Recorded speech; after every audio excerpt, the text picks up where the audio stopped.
In our second and concluding part of W.G. Grace School Route Rewalked, we pay a visit to Bury Hill Camp, arguably one of the oldest occupied sites in the area, discover a totally unspoilt pretty village that young W.G. would remember very well, to an area he'd struggle recognising at all, that has changed beyond all recognition. But first we resume at Prospect House and briefly consider the life of schoolmaster Mr. Aaron Curtis of Winterbourne Down. Born and raised in nearby Winterbourne village, Mr. Curtis became a teacher from the off and set up a school from his parents' home until he expanded to a large premises in Down End, recently vacated, called Auvergne Lodge. Aaron was very modern and scientific and held open lectures for the village notorieties with demonstrations of electricity, making him a very popular member of Down End society. That was until he got married to a certain Emily Leach, a governess that had taught the children of an English earl and a French baron in Paris for the last 15 years. She didn't last long in Down End, and soon convinced Aaron that the posh end of Clifton in Bristol was probably more her style, and she certainly had no intention of being just a schoolmaster's wife. So they both ran their own schools, but clearly Mrs. Curtis wasn't very happy living in this neck of the woods. We see this in her advertisement, needing an English governess at her school, one who is amiable and free from provincialisms. Dr. and Mrs. Grace may have noticed that bit of snobbiness about her, but who knows? Whatever they thought of her, they clearly thought a lot of Aaron. Fast forward to the time W.G. needed schooling, Aaron was chosen to be his tutor. However, around the time W.G. attended Prospect House, Mrs. Curtis disappeared. Maybe Aaron tried to hush it up, keep it low-key, and hoped she may return, but the reality was she'd gone back to Surrey to be with her family and wasn't ever coming back. In a small-knit community with Aaron Curtis a leading figure and staunch Christian man, attention may have been on him from the local gossipers that something improper was afoot. This kind of separation didn't look good in 1858. It may have put parents off sending their children to him. And when a school in Stapleton opened by a Reverend Malpas that Dr. Grace knew from working at the workhouse, it was a good opportunity to take him out of Prospect House.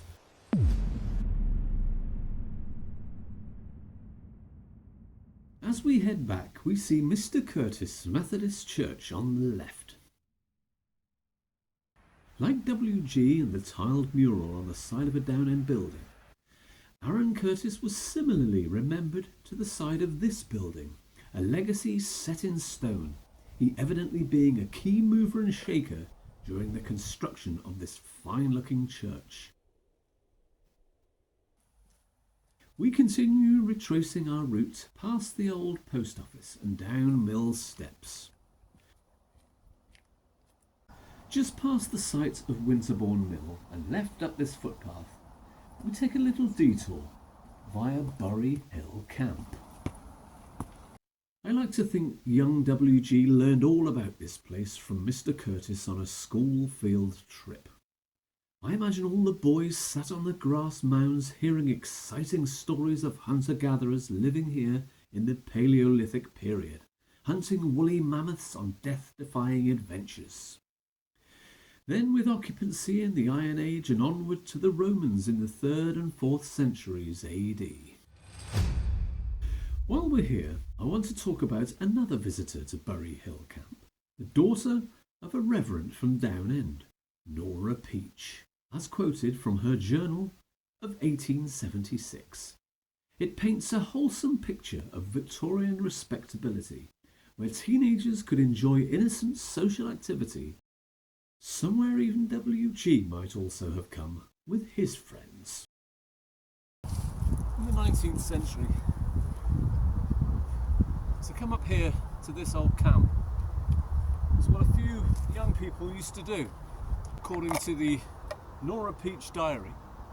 She, on 2 occasions in the book, came up here with her friends to play games, most notably to pop into Moorland Farm, just down the road there, that's when we were, to see Farmer Till, real name, and get some water. I didn't get any water today, because I already had some. So I thought, what a good idea we could do while we were up here is we could put the kettle on and we could have a cup of tea as well. In the same way Nora Peach and her friends did in the 1870s.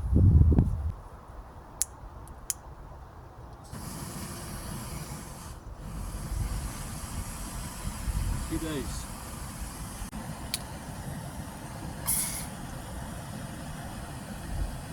Something I don't do very much on a trail is make a cup of tea. But what a perfect time to have a go at it. So, when Nora and her friends came here, they got dropped off down the bottom of the hill, very close to Leap Valley. And they walked up here, just as we did today. And they had a donkey with them, so they had donkey rides up here. They had a bat and a ball, so they played a few games of cricket, and Nora went into great detail about who won, who was on whose side. So they collected sticks and some wood, made a little fire. They had various things, a little picnic, and a great time was had by all. I don't know if any youngsters come up here nowadays, I'm not sure what they could do up here. But I mean, back in those days you made your own fun, didn't you? Bring the donkey up here, have little rides, play games, and make the tea. As we walk down the side of the hill from the camp, there's a feeling of walking in the footsteps of the ancients, carrying down empty vessels in which to fill with water from the river. Downstream we eventually arrive at Moor End, a pretty unspoilt little place that WG would still know very well. Off to the left is Moor End House, near where we see these bollards that seem possibly nautical, placed in spots to deter vehicles from getting too close to the stone walls. Please comment below if you can correctly identify them. Leaving Moor End, this is the final stretch young WG would be familiar with. But from here, it would all be an alien-looking place. Where we walk under the M4. Avoid the safer flyover that goes slightly off route to cross in heavy traffic. Up to the roundabout and onto what we now call the A4174 Bromley Heath Road, where WG may immediately clock the old farmhouse at Bromley Farm, but everything to the left he would have known as Bromley Heath in the lowland, heathland sense of the name, characterised by the low-growing plants of the heather variety, has been comprehensively built upon. But he'd know to keep going onward.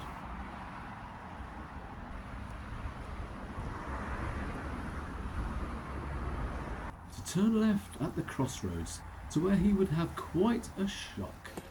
The disappearance of Cleve Hill, the big house in the area.